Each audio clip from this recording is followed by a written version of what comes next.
Hello everyone, this is Ryan, your physics teacher. In this video, we're going to talk about the difference between speed and velocity. In everyday language, the word speed is used to describe how fast or how slow an object moves. I show in this picture as an example different modes of transportation such as maglev train, airplanes, motorcycles. Generally, airplanes and trains move much faster compared to motorcycles and bicycle, and of course, much faster to walking and running. In physics, speed is a measure of how fast or how slow position changes. Position is simply the location or the coordinate in space of an object. So there must be a reference point for position. For example, suppose you are standing and to your right, 5 meters from you is your classmate, and to your left is also another classmate who is also 5 meters away from you. So let's say your first classmate is classmate A, the second one is classmate B. Now, the coordinate of classmate A with respect to you is x equal to 5, while classmate B is x equal to -5, if we consider this line to be the x coordinate. Now, because position is a vector quantity, it should have direction. So we can write this in terms of vectors A and B, as shown here, and we put the direction I hat. Take note that B equal to -5 I hat can be written as 5 times negative I hat. Negative I hat means it is directed to the left. This time, I will construct a three-dimensional XYZ coordinate system to show a more general case. The reference point for the position of an object in this coordinate system is the origin. Its coordinate is 0, 0, 0. Let us consider this particular red dot or position in this coordinate system. We can draw a position vector that connects the origin and the position of this point and denote it with symbol R. This position vector has components x, y, z, and we can write this in terms of its components as x I hat plus y j hat plus z k hat. Let us consider another point in space that I show in this figure as a blue dot. The position vector for this dot is also denoted by symbol R, and the position vector is shown by the arrow. To distinguish this from the previous position vector, I put a subscript 2. So the position vector can be written as r sub 2 equal to x2 I hat plus y2 I hat plus z2 I hat. The first position vector was also given a subscript. The subscript is 1. Suppose the positions r1 and r2 are the initial and final positions of the object. We can construct a vector that connects these initial and final positions denoted by symbol d vector. This is called the displacement vector or simply displacement. Using the polygon method for vector addition, we can write r2 vector equal to r1 vector plus displacement vector.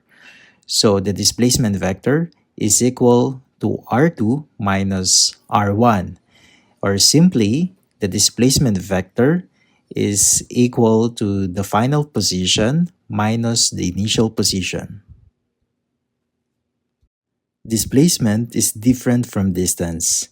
Let us consider the following scenario. Suppose from your house, you went to the church as shown by this straight line. This is a simplified model. Then from the church, you went to the school. Then from the school, you went to the park.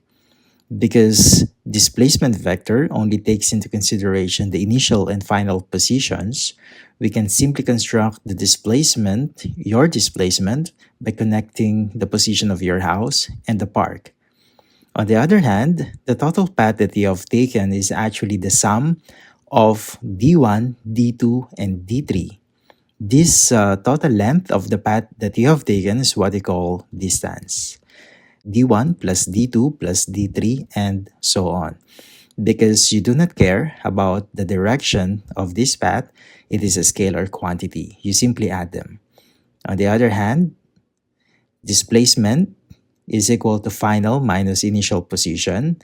As discussed earlier, it is equal to R2 minus R1, and it is a vector quantity.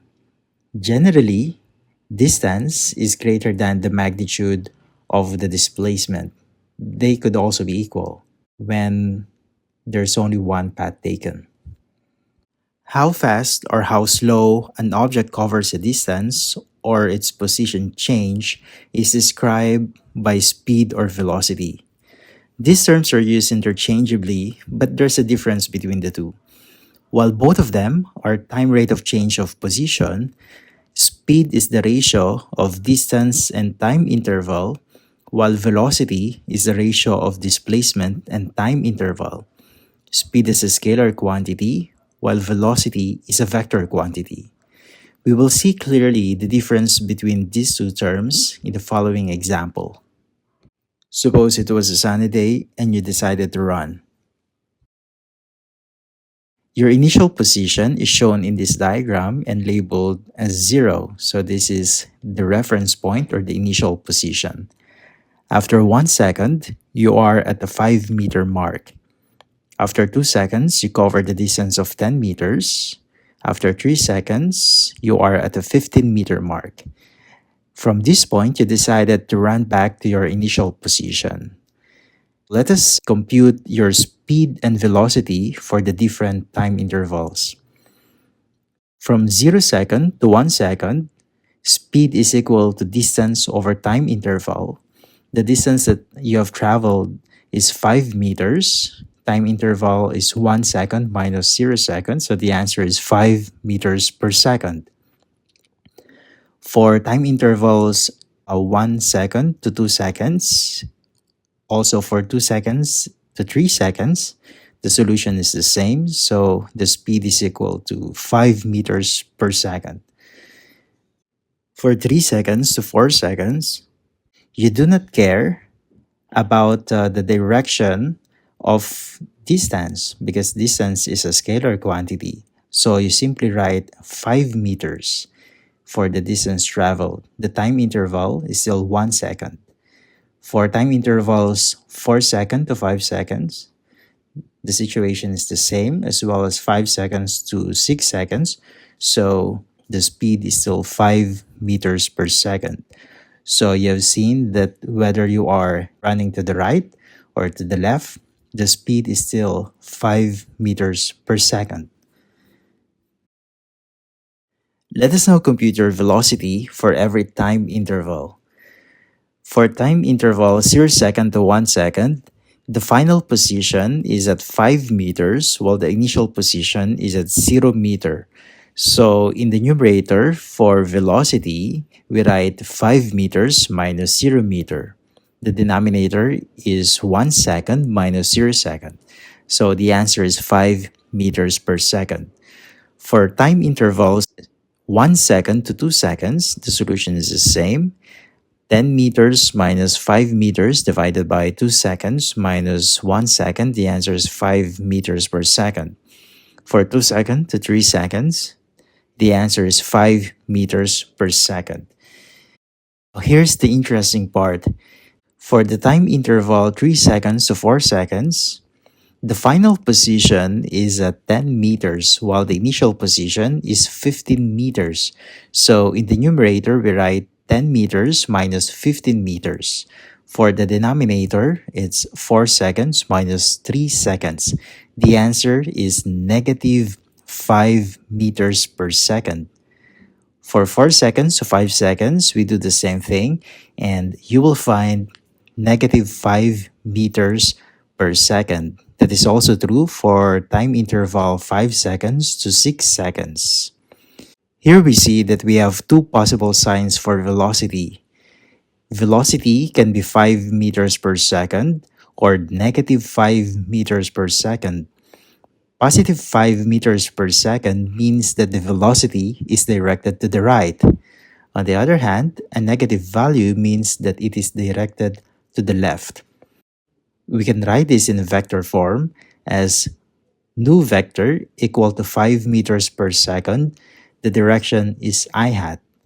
Likewise, negative 5 meters per second is in fact 5 meters per second. The direction is negative I hat. I show this in the diagram with these yellow arrows. This is the end of our tutorial for today. Thank you for your attention, and I'll see you in the next one.